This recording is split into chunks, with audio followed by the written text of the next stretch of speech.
Grow his legs. You should go work out a little bit, Yeah. get a little bit more muscle on your legs, boy. Go grow some legs, you pansy. Sounds like someone's not quite a man yet until his legs look muscular. Someone looks a little too top heavy. Mm-hmm. Yeah. Oh Yeah. God, who the hell are you talking about now? No one. What? Yeah, I'm sure. Ugh, okay. Sorry, I wasn't wearing any pants, so I didn't want to get Ew. up and flash everybody.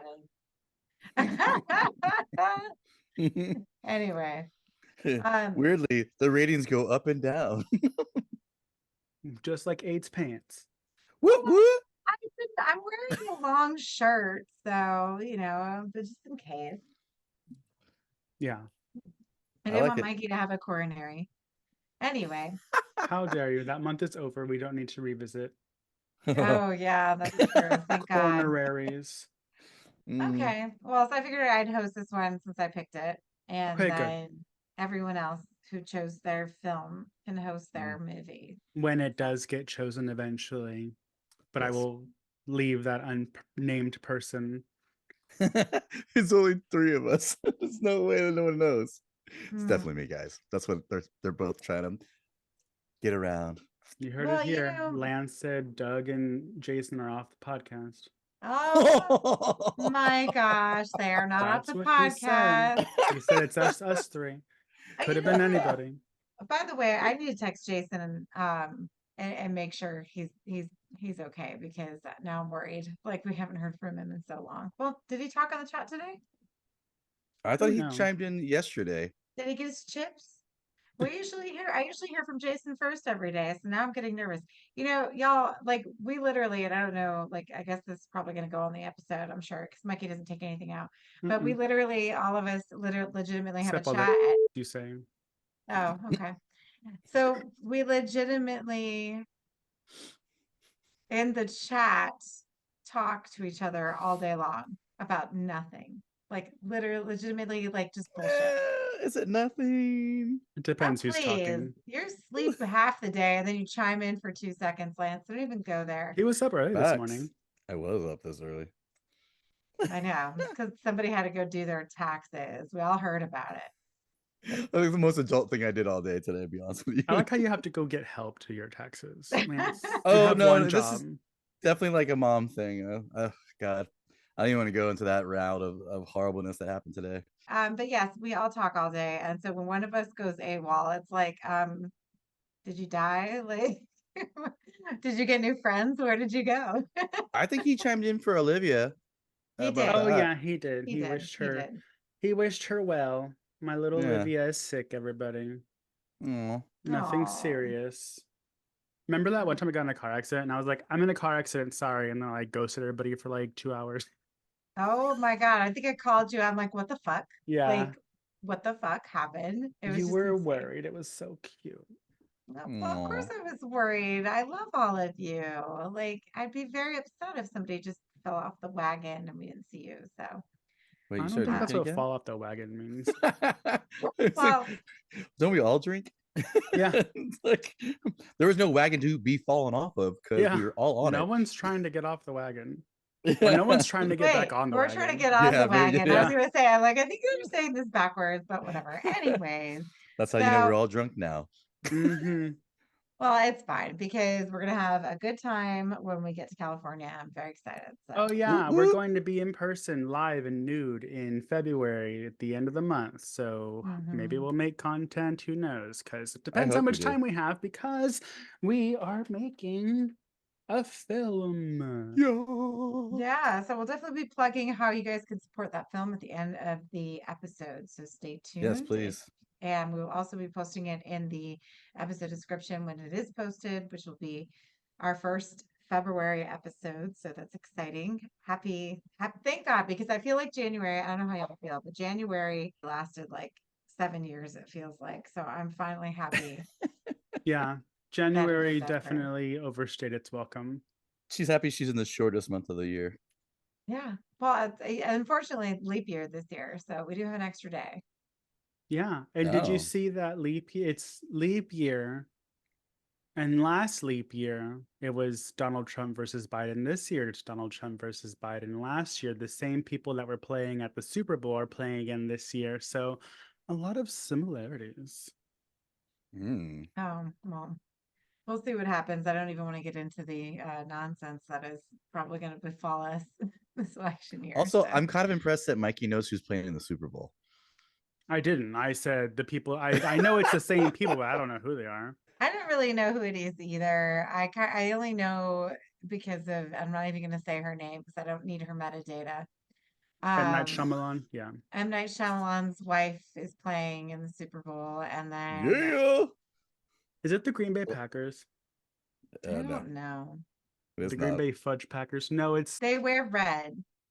they're both red teams. San Francisco 69ers and Kansas City Chiefs. Oh, okay. There you go.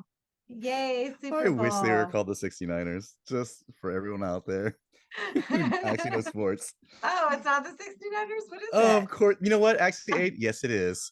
Next time you say that Okay. to anyone, make sure you at least say they're the 69ers. It's the Okay. 49ers. Why? I don't know. Maybe it's the 49th state. Is California the 49th state? Probably.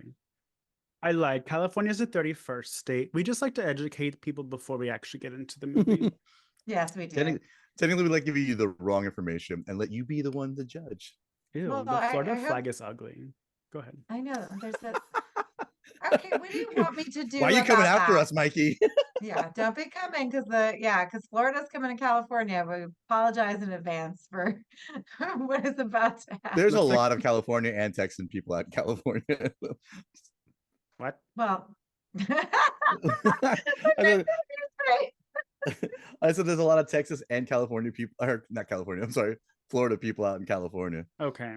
That makes more sense than what you said Yeah. before. Yeah, you know, No. drinking. no. But y'all's flag is disgusting and it looks racist. But go ahead.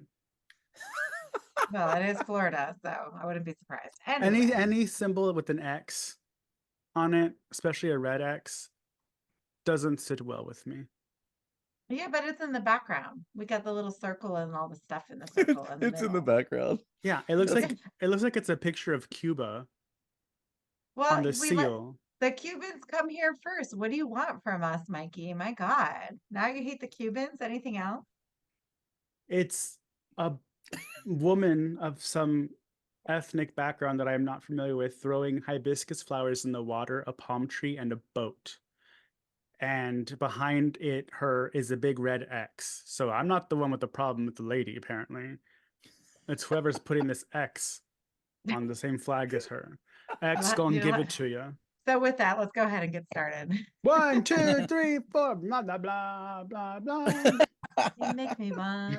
We lost the license. I'm gonna have to sing it. I'm just kidding. Just kidding. All That right. would be great if we did.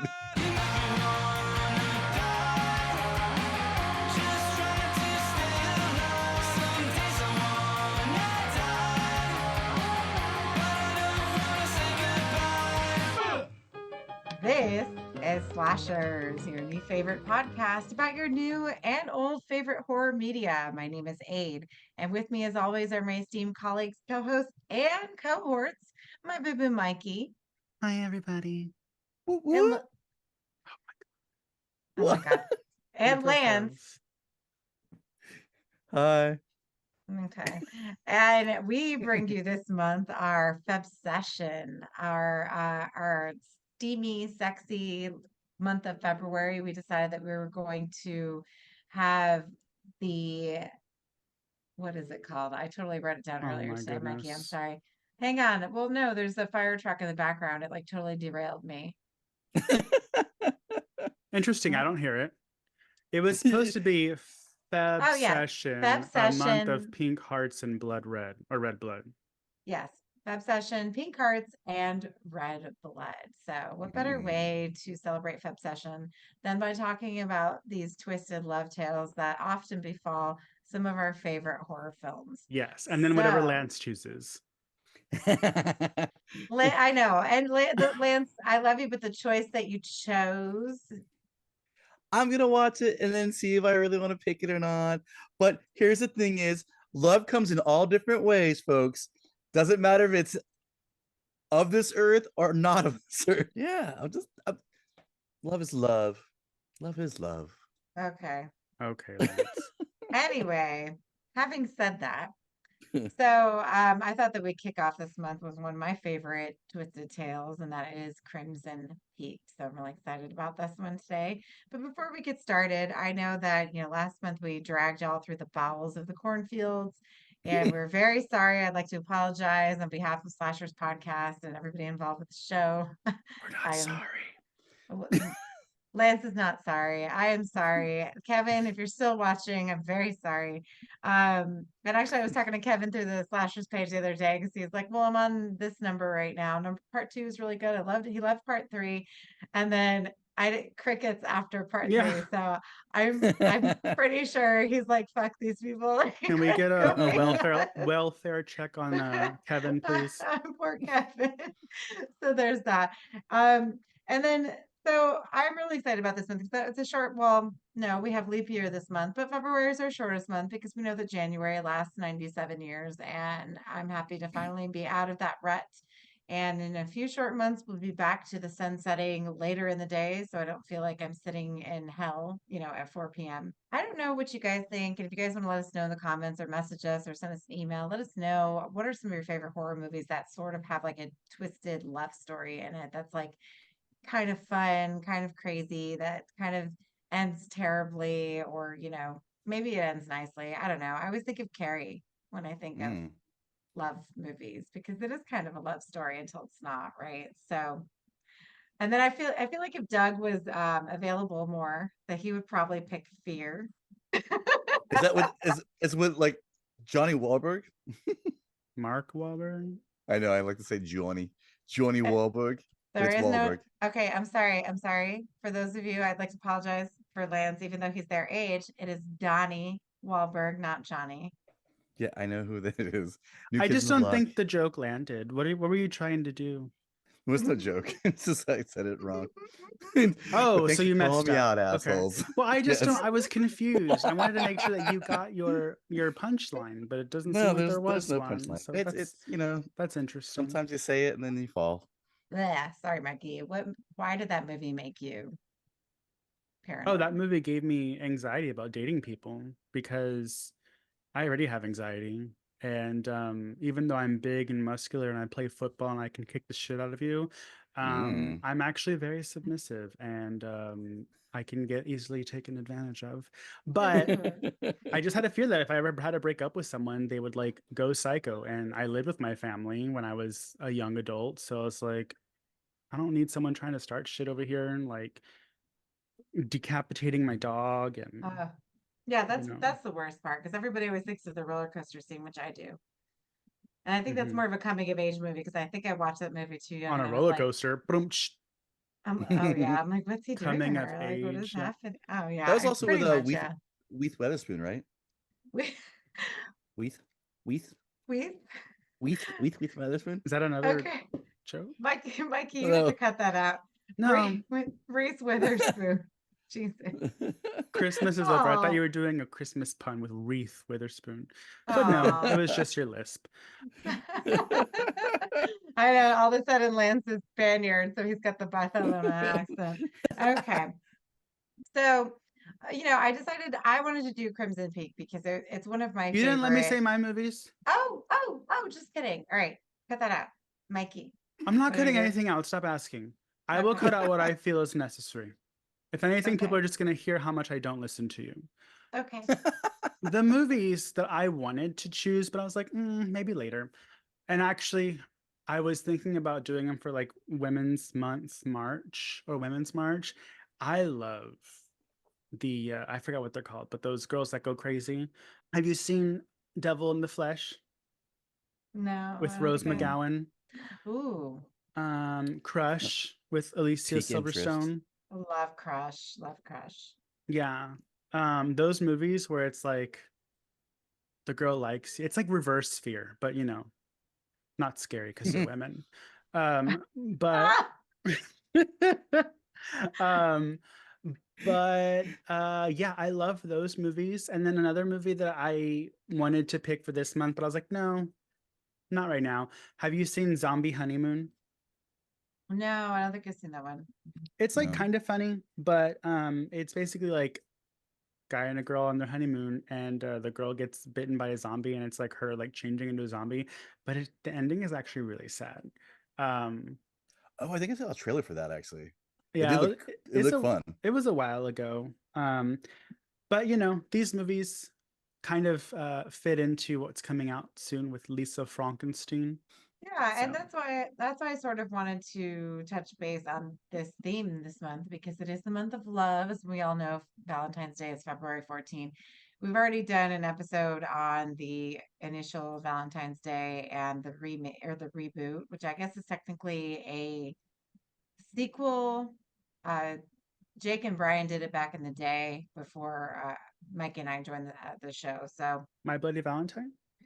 yeah, no, not yeah, My Bloody Valentine. And so we're not going to do those again, obviously, which I love My Bloody Valentine. I think it's a great 80s slasher. It's very like nihilistic in certain ways. Like it is brutal. It's a fun slasher, and I'm kind of sad that we don't have any more, you know, sequels to it because I think that would have been a really good franchise moving What forward. was There's a lot. the Cupid one, right? Isn't that too? Is There that is another Well, one? Cupid. Oh, you mean Valentine? Valentine's, yeah, Valentine with Oh, is that just David Valentine West? Boreanaz. Yeah. Yeah, There's Yeah, yeah, there's another Valentine's horror movie called Cupid about I think it's like a killer cherub. One of like the cheesy ones. So I thought that's what you were talking yeah, about. yeah, yeah. yeah, I was like, I feel like there's like a couple in that little area where it's like you're like, Yeah. oh, the yeah, baby face. Yeah. yeah. But I think there's better horror that sort of encapsulates, the theme that we're going with this month, which is like a obsession. Like you have an obsession with somebody, you can love somebody, but you can also be obsessed with them, which I think Fear does do a good job of that. However, I really don't want to deal with that movie. I'm not picking it. So if Lance decides that he's, up against the wall and he picks Fear, I'm gonna be very annoyed. Have you And seen the movie that so, I picked next? well, did you put it in the folder? I don't mess with that. I put it in our text message. I know I saw the text message, but there Perfect. are Then you know four. what movie I'm talking about. What? Okay, am I allowed to say it on the episode, or are we wait? Is it a surprise? I don't know. I guess we can say it. Is it Watcher. Watcher? Yeah. Mm-hmm. Is that the one with Mika Monroe? Mm-hmm. Okay, so I've been wanting to watch it, so it'll be a good reason for me to watch it now. So I'm excited about I that. like how Mikey's bravely prefacing the fact that, yeah, if you think fear's bad, prepare Uh, yourself. I'm excited to hear. Have you seen it, Lance? I have not. So like the fact that you're saying this right now, I just see her going this way. Nope, nope, nope. Oh God, why? Nope, nope, nope. The whole movie. It's just so good.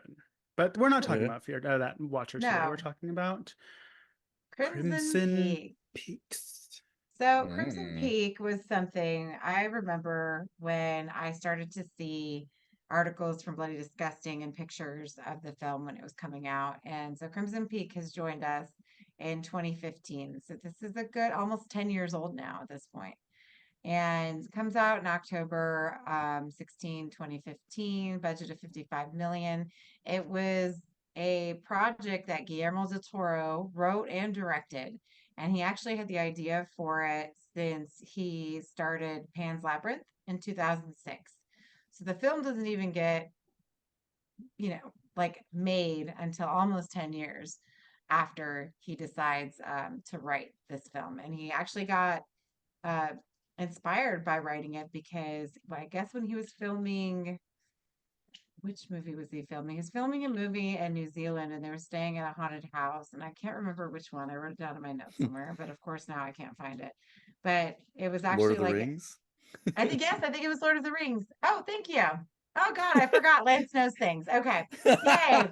It was like New Zealand. It couldn't have been far fetched from that or The Hobbit, and I don't think it was The Hobbit because it came out way Well, I was later. gonna So say Housebound, but did Well, Guillermo del Toro he do didn't Lord do of the Rings? Housebound. Yeah, yeah, he was part of.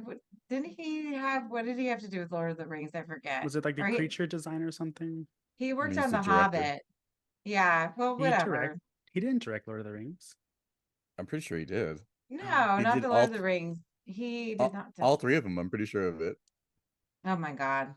Guillermo, I'm a friend of the Peter podcast. Jackson did Lord of the Oh Rings. yeah, it is Peter Jackson. Yeah, It is Peter Peter Jackson. Gosh. Have you lost your mind, Lance? Oh my Well, God. Peter Jackson and them like pretty much are the same people to me. Wow. They're not even the What? same ethnicity. Guillermo del Lance. Toro's from Mexico. Peter Okay, Jackson's from New don't let Zealand. everybody fool you, ladies and gentlemen. Lance is Hispanic, but he is passing. Well, So I'm God old and forbid. passing. Listen, folks. Passing that White Oh, Claw through his system, that's for sure. it's It's actually truly. it's a truly that who's paying attention. Anyways, so I want to say it was during the Hobbit films. I thought I wrote it down. I can't Or it find was it in could my be notes now. Hellboy. Or Hellboy. Yeah.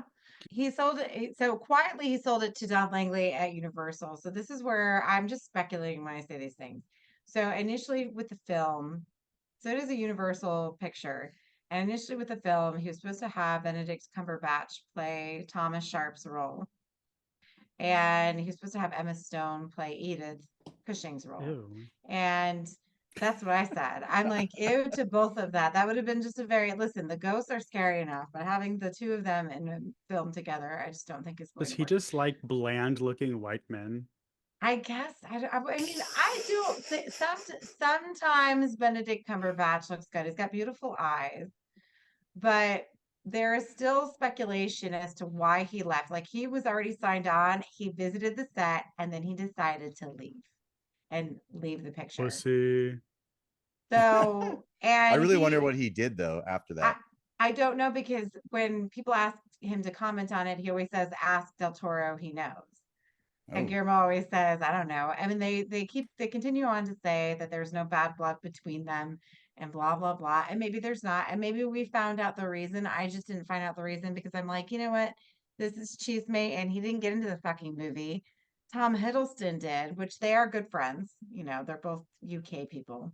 And So Marvel Tom, folks. and Marvel people as well. So Tom Hiddleston is Loki, and obviously we know Benedict Cumberbatch is Doctor Strange. And the only reason I mention those things is because I would like that Marvel metadata for this episode.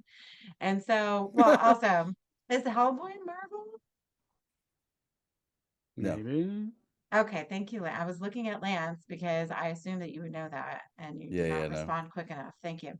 Okay, What so does- I need your help with this crap because I don't. Obviously, I'm not in the she has no comic idea book. about comic book stuff, so I'm pretty much like that person for that.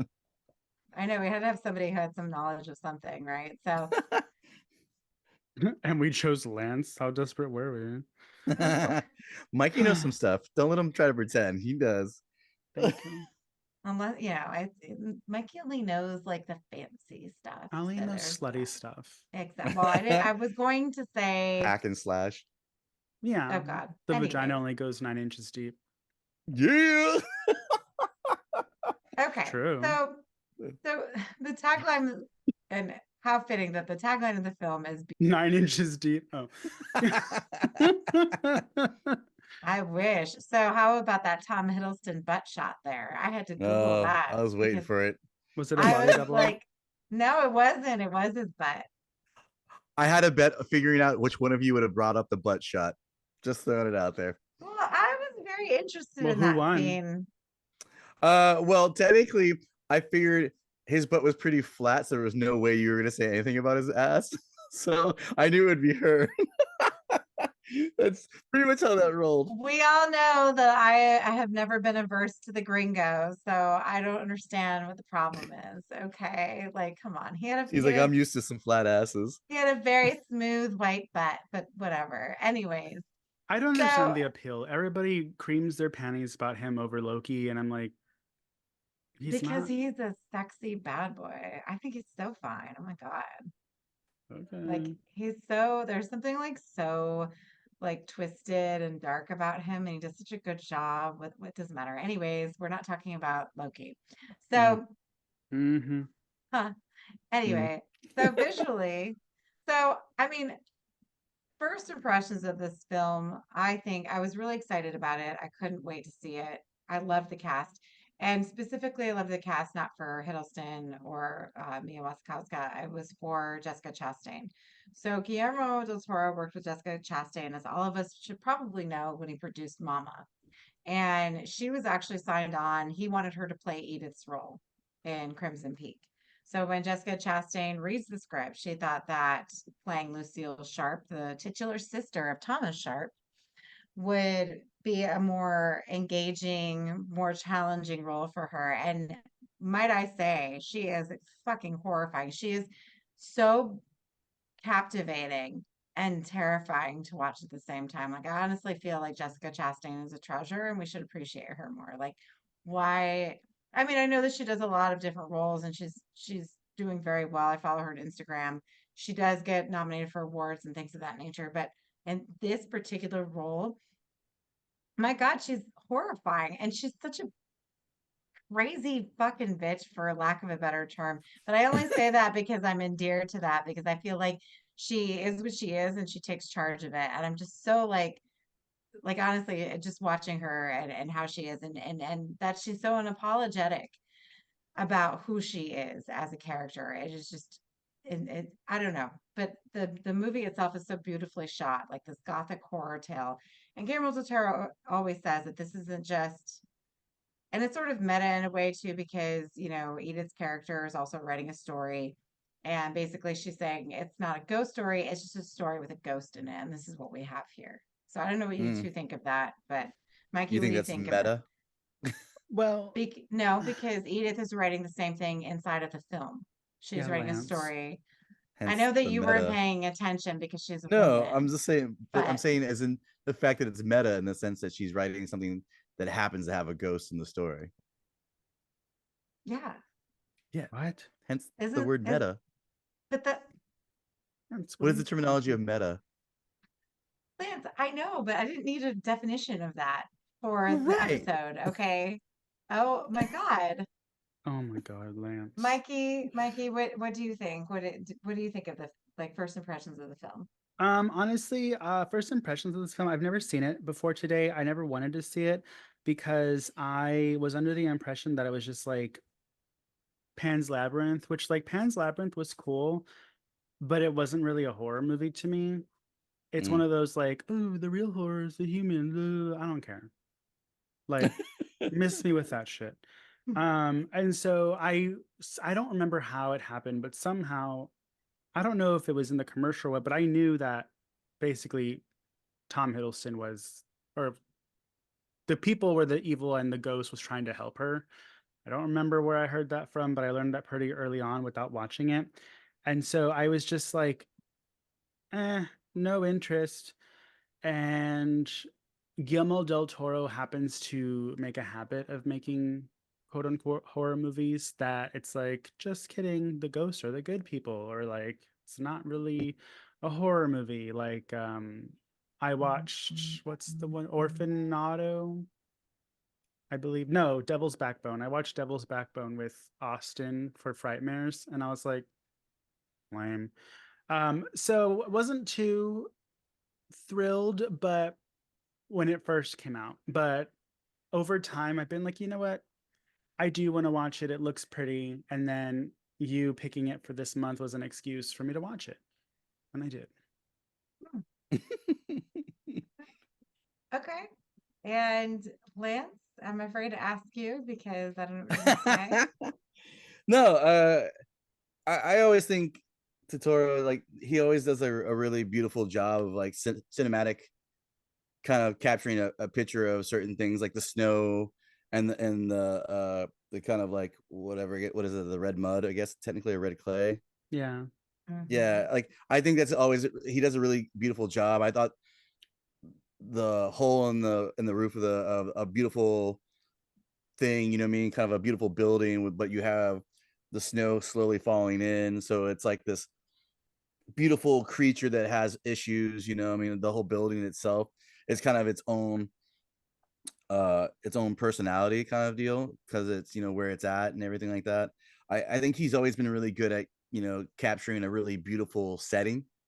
Mhm. Sometimes the storylines don't always fall suit to certain things. You know, it just in this type deals, I think it was more of a like, the storyline's great and everything like that, and like you have the mother situation where she warns the daughter initially, you know, after she dies, she has like a tragic kind of like moment with her.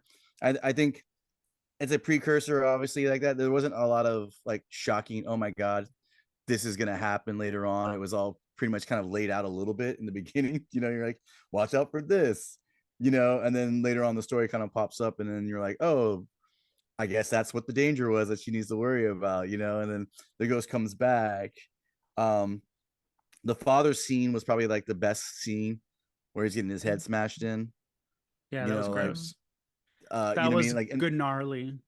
yeah, but very, very gnarly. Because it's like you actually see it in cave, and that's probably one of the best scenes I've seen of somebody actually getting their head crushed in like that. Like, and it looked realistically, probably as close as you could imagine it happening in front of you. Um, I think that was kind of a thing. Yeah. Again, he's always never had an issue with how it looks. I think the storyline was a little less than it should have been, but in general, it was good. Let's just touch on some of the things that obviously we know that the cinematography, the way that the film is shot, the gothic tale, the entire home itself. So the house was actually built, the Thomas Sharp, the mansion or whatever, is actually built on set, and they built the entire thing. And so when you walk in, and like there's a huge contrast. And this is a huge like I feel like Del Toro deliberately did all of these little things. When you're watching the film, at the beginning, you see Edith, and she's in the snow, and it's like this gray overlay, and she's bleeding, and we don't know what's happened. And then we circle back to Buffalo, New York, and we see her, and it's like upbeat, and she's ready to publish her novel, and she's a woman of the late 1800s. I think no, early 1900s, like I think it was 1904. 1900s, I think it was like 1902 or 1904 or something when she was running around. Anyway, so she was in Buffalo, New York, and she's trying to get her novel published. And she runs into Charlie Hunnam, who, by the way, is adorable in this movie as well. And if you don't know who he is, I know he's like the big thing in Sons of Anarchy. I've never seen it. Jokes. Yes, that's what Lance is saying. And I'm like, who the fuck is that? But okay. I was thinking Mortal Kombat Jax, but whatever.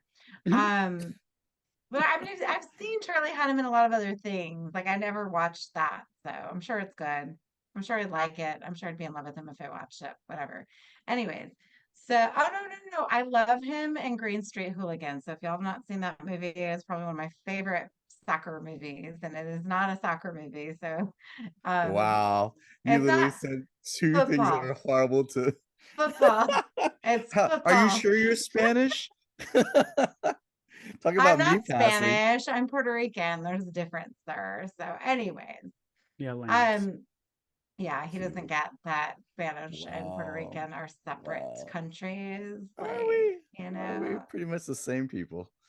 no, we are different. You're true. Different. Yeah, one's Most the Puerto Ricans would colonizer, the other know. one is the colonized. Ow. I know.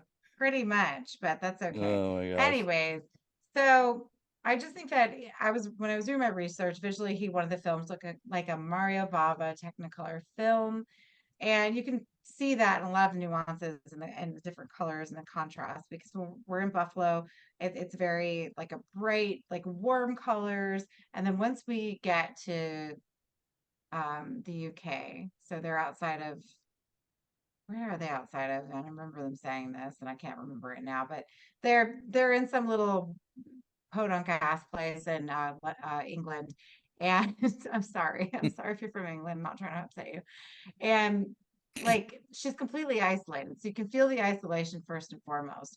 But Lance made a good point that the house does have a heartbeat. And we know this because once she enters, and even the red clay is still seeping up from the basement, like the house is sinking and slowly falling apart. But you hear the house the entire film. It's always, and you hear like Jessica Chastain as Lucio, she said, oh, that noise is so ghastly, like that ghastly noise, because the wind is constantly going through the open spaces of the home and creating this like, ooh, noise. So, you never really know throughout the film if it's the wind itself or if it is the entities that are there, because several women have been murdered in this building. And the reason being is because there obviously is a scandal going on. We learned this from the beginning of the film, which is why Mia Wasikowska or Edith's father is murdered because he discovers that Thomas and Lucille are holding a secret. They have a secret. And so they're really in Buffalo because Thomas needs funding for his clay machine, but they also want to procure a wife that can actually give them funds to finish or like basically keep these aristocrats like in, you know, their status, right? Because they're baronets. And so this is actually a real thing. And I want to do a history lesson for all of you. But we all know that I've been reading about female suffragists of the 1800s in England. And if you don't know that, that's what I read because I don't read horror. I don't know why, because I'm crazy, clearly. And basically, back in that day, a lot of the earls and the dukes and stuff, like all of these, and there's different cases of these people in England. They were running out of money, basically were broke as shit, and they had to turn to new money. And so what they would do is they would look to America because, you know, America was thriving at the time. So at the time, you know, working off your bootstraps or whatever, that was like a thing. And that actually worked back then because they weren't in a recession. And so like they would go and like make offers to the daughters and just they would and so the Americans would marry their daughters off to these people often in the UK just so that they could get the title and feel like the sense of entitlement and feel special. And then in turn, the people in UK who needed the money would get the money from the rich families. So it was like a tit for tat. I was gonna say what you really mean is that Americans now should literally go to England and find themselves some rich English people Maybe find and a rich switch it English up. person and see if they will fund your lifestyle. I have no Yeah, idea. English ladies and men, But how that you was the doing? thing. Because like the thing is like when and especially this was an issue back then. If you came into new money, you were considered people looked down on you. So like you're new money, you're like the nouveau riche, like we don't fucking like you, like go the fuck away. It still goes on Mhm. today. Trixie Mattel talks about it. It's basically wealth versus what is it? Wealth versus Legacy.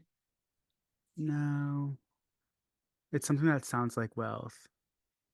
I mean, I think they should tax the old money and not tax the new money. I mean, everybody should be taxed the same percentage, but it's Well, depending on how much you get taxed, that would suck if you're poor. not really. Like, If it's a percentage, like if everybody gets taxed 3%, oh, I see what you're saying. In that if general I make sense, yeah, $10,000, a yeah. year versus $10 million a year. But yeah, no, it's still a thing because as our wonderful Trixie Mattel became newly rich, she talks Mhm. about how she'll go to these events where they have like old money and there's a clear distinction. Yes, I mean, I'm sure that still obviously that still goes on. And especially now, I think it's more prevalent because there is, you know, we're pretty much in each other's like up each other's asses every second of the day when it comes to social media and digital media and everything that we're exposed to. So we see it more now. But I love that every time I watch the film, I kind of get like something different out of it. And I noticed that we find out what happens, you know, how the parents were treating the kids because I never really paid attention to that before. But basically, the parents squander the money, which is why Thomas and Lucille have nothing. And I'm not saying that that is an excuse for their behavior, obviously not. But You mean fucking your brother? Mm. well, and that's another thing too. So we're talking about like mental instability. She basically manipulated this entire situation since they were children. Like she manipulates him because he's younger. She gets him to do what she wants sexually. I think she was 14 and he was 12. What? Yeah, A he's 2 years woman old, two in years that younger than time her. frame using Well, sexuality to get people to do things? Crazy. Oh, Lance. Hey, I get it. It was their only power state back in the day. But when you're psychotic and using it at the same time, this is what happens. You end up fucking your brother. okay. Well, that's the twist. So if you guys didn't know that was the spoiler before, this is what it is. Because most of the time when you're watching the film, you're like, oh, they're married. They're not really brother and sister. But that I think is probably the most pivotal part.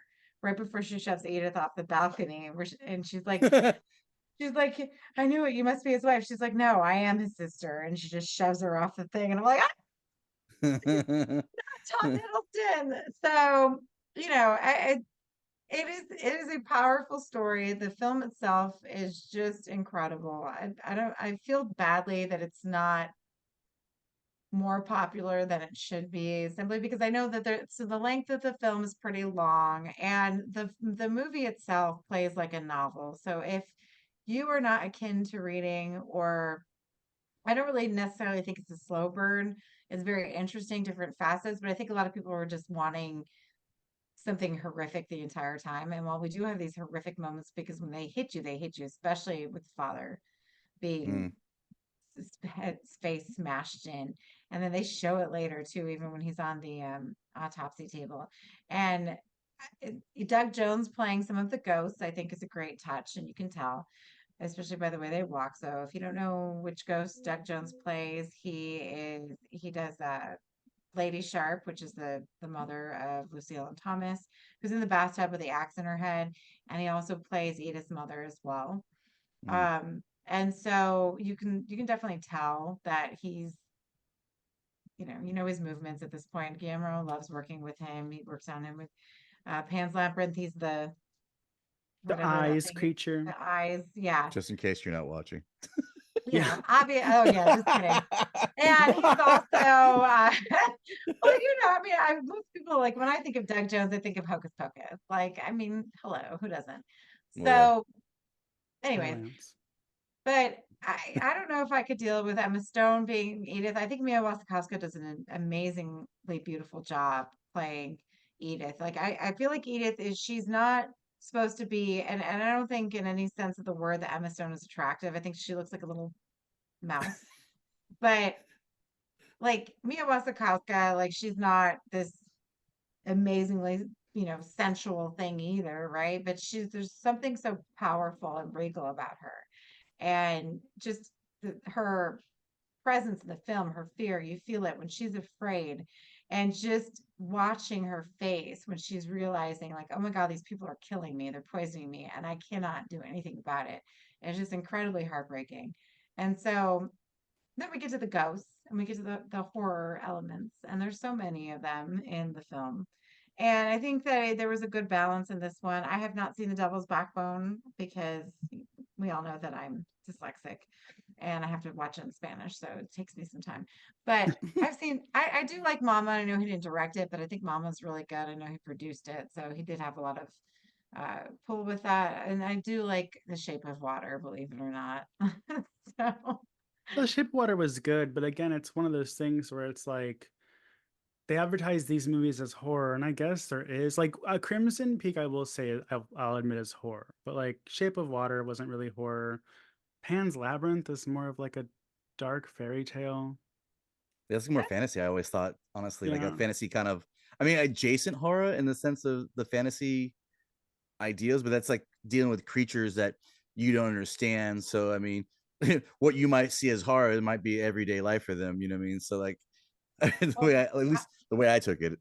it gave me anxiety. I honestly, I never finished it. I watched it up until the part where the family's about to get caught by the guy or something. Like right after he busted the nose in. I can't watch things like that. I was getting so much anxiety. I knew he was going to catch her and probably kill her. Maybe he didn't. I don't know. I'll never know because I didn't No, he finish it. does. Oh, he catches her and kills her, and that's my thing. And I can't deal with that. Like, that's too much. Like, that's too real for me. With my horror, I like it very, that's probably why I don't watch Rape Revenge or any of that, because I can't, it's too much. It's too close to home. It is horrific, but is it something that I want to sit through and have a good time? And when we always talk about this, like, I want to have a good time with my horror movies. And I think this is still a good time, especially the chisme. There's a lot of chisme in this. So, Oh, Oh. Um, which we already said. So there's that. yeah, Lance. Well, I didn't give my opinion yet on the movie. Well, I'll go ahead and do that now. oh, Please. Um, so I really liked the movie. It reminded me of, like, have y'all ever seen, what's that movie called? I don't remember. Ghost. No, it's a black and white movie, and it's about I think they're brother and sister, and they move into a house together, and it's like haunted or whatever. Mm. I don't remember, but anyways, it's creepy. But it reminded me of like those old movies from like the 40s and the 50s where like it takes its time, and it, even though I knew the ghosts were kind of like on her side or like a word of warning the whole time, like they were really scary looking. Um, I knew that they were kind of creepy, so I was trying to make sure that like Olivia wasn't around when I'd watch it. And of course, she only peeks her head when the ghost comes out. I'm like, stop coming in here. Um, but no, I really liked it. I like Mia Wachowski. I know I've heard her name before. I don't know exactly what she's done, but I thought she was great, which is why like I just Emma Stone, I just that movie she's in right now where she has the black hair and she plays like some figment made up creature or whatever. I don't know. I don't like the quirky. I'm just, it's not Yeah. for me.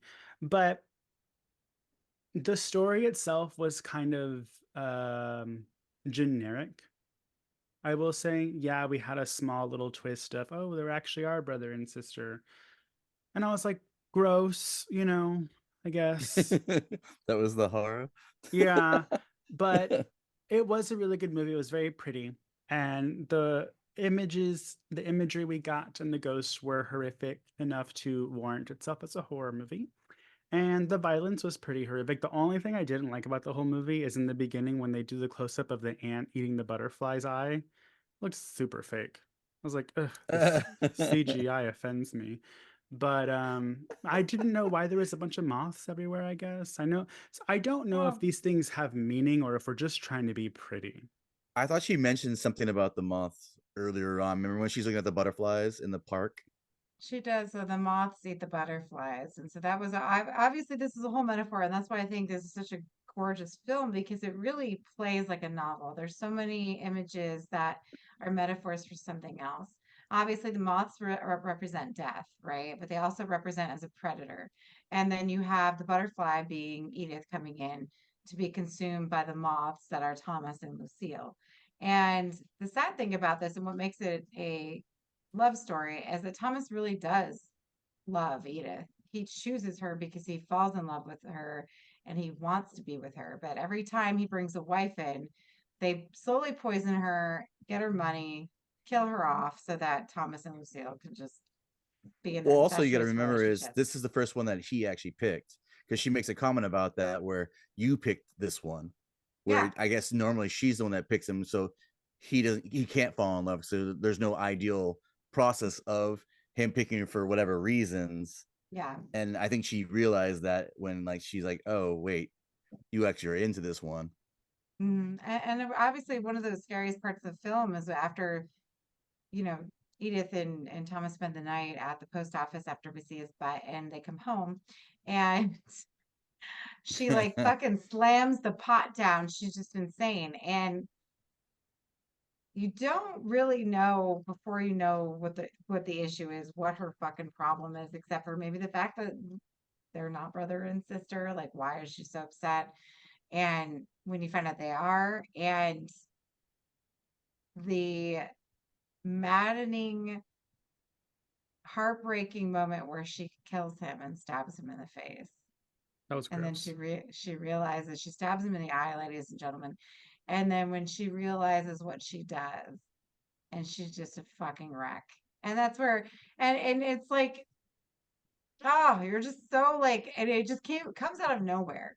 Because I didn't really think that he would die. I thought he would have to answer for, the things that he's done because he's a party to this as well. I'm not gonna say that he's not a piece of shit.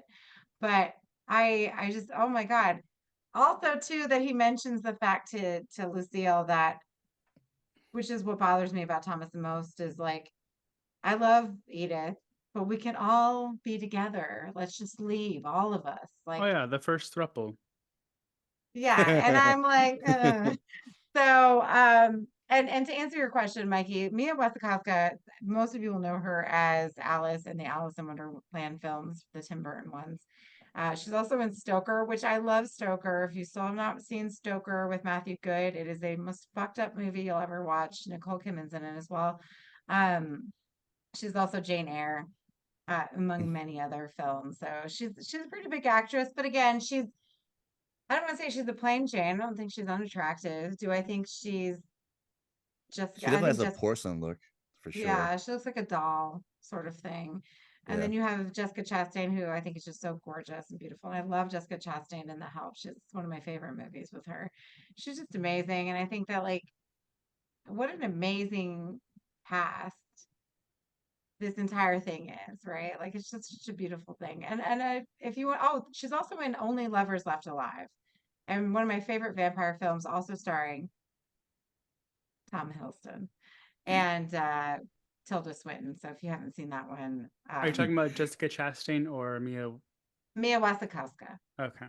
Yeah, Mia Wasikowska is in that. She does really good in this kind of role because even though like I don't mean this in like a shady way, but like she has like kind of a plain look to her, but she's also Mhm. very pretty without makeup.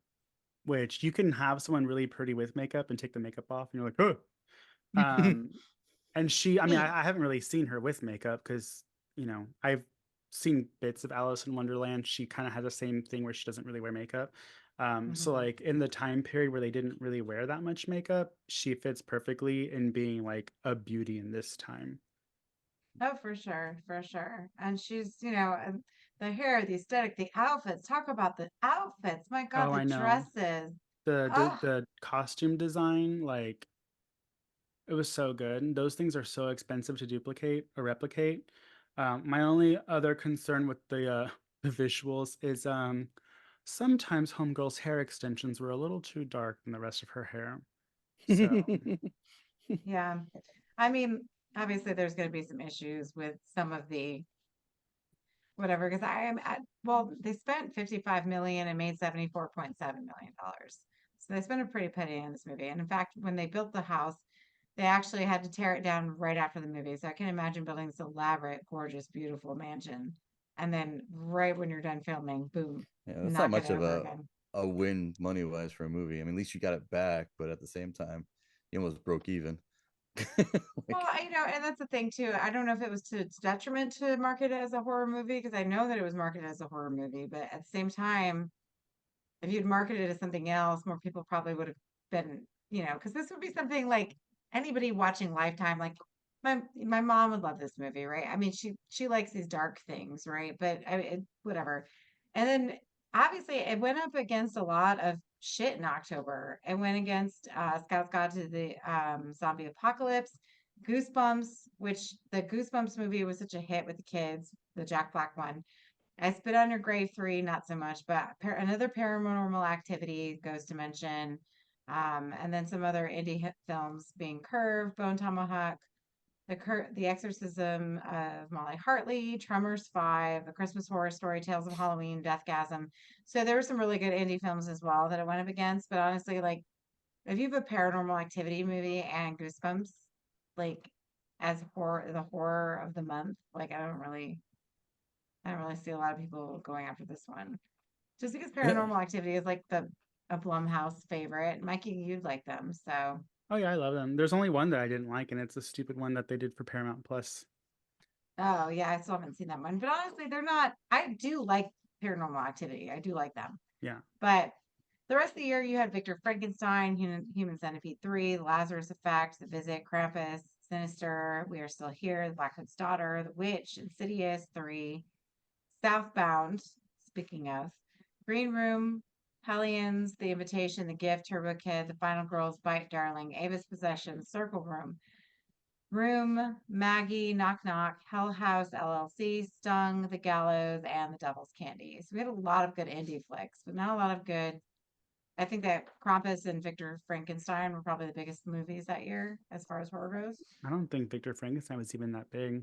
Krampus, yeah, yeah, but I that's went and saw it. the Harry Potter one, right? the Yes. Victor Frankenstein one. Because Yeah. yeah, they were talking about Yeah, Hugo being Harry Potter. Why can I Daniel Radcliffe? Radcliffe. Jesus. Okay. Yeah, but I liked it. I love Sinister. Oh, Sinister was really good. I think Sinister sort of overcrowded everything that year. That was fucking scary. Yeah, I At think the time it Sinister was was probably scary. the biggest like. Well, which Paranormal Activity came out that year? The Ghost Dimension. Oh, okay, never mind. Yeah, Sinister was probably going to be like the fright of the year, the one that everybody's like, it's so scary. Yeah, So so you would say it's a low on the totem pole of horror for the year? Me or they Aid? really Mostly Aid. um I'm just waiting. I'm waiting for the. Yeah. No, You I don't know, know. it's it like was a good Whatever. year it's for actually horror. not a bad year for horror. Well, actually, now I'm like I'm getting concerned because I don't think this was Sinister Part 2 and not the first Oh, one. boo. So if it was Part 2, then I'm joking. Retract my further statement because yeah, the first one came out. So this is Part 2 I'm talking about. Just kidding. Anyways, I forgot to add the 2. So See, this is why I don't trust her notes you both, you know or look what? at them. We don't look at them anyways. But there was a huge, like, there was a good cast in this. The the the movie itself is great. I would recommend watching this multiple times because you're not going to catch everything, and that's the thing. Like every time I watch it, I see something different that I adore. And so, if you're going to watch this movie, it's actually streaming right now on Netflix. You don't even have to pay Mm. for it. If you already have your Netflix, go ahead and watch it. Watch it a few times. Don't just sit there on your fucking phone because you're gonna miss everything, and then you're gonna be like, "What the hell am I watching?" So It's that's pretty all my engaging. I'm the biggest offender of being on my phone when a movie's on, but it was engaging. okay. All right.